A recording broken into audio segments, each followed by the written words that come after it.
Le 30 juin 2021, Alison Mack était condamnée à 3 ans de prison pour son implication dans une affaire de trafic d'esclaves sexuels au bénéfice de la secte N4M. Incarcérée au sein d'une prison californienne en septembre de la même année, l'actrice de Smallville vient d'être libérée. Après sa gloire à la télévision, Alison Mack se retrouve empêtrée dans une sombre affaire de trafic sexuel.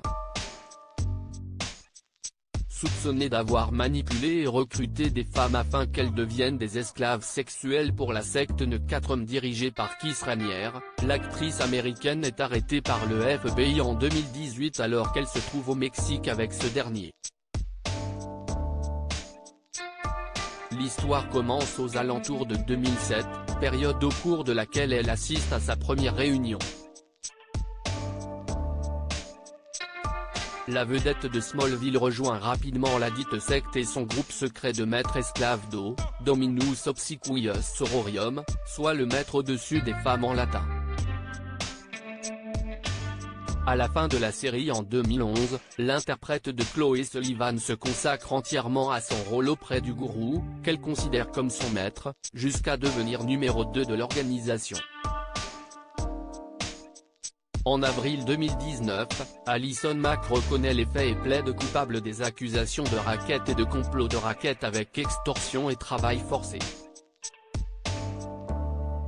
Dans un entretien avec le New York Times Magazine, la mise en cause révèle d'ailleurs que l'idée de graver les initiales du leader au fer rouge sur la peau de certaines victimes vient d'elle. Durant son jugement fin juin 2021, la coupable exprime ses remords et sa culpabilité avant de collaborer avec la justice. L'ancienne membre de N4M fournit plusieurs enregistrements compromettants pour le gourou grâce auxquels elle obtient une réduction de peine. Libérée début juillet d'abord condamnée à 40 ans de prison, sa collaboration lui permet d'écoper d'une condamnation de seulement 3 ans de prison et $20 000 d'amende. En septembre 2021, Alison Mack est incarcérée au sein de l'établissement fédéral pour femmes de Dublin en Californie. D'après les informations du Daily Mail qui aurait consulté les registres de la prison, elle est finalement libérée un an plus tôt et est sortie lundi 3 juillet 2023.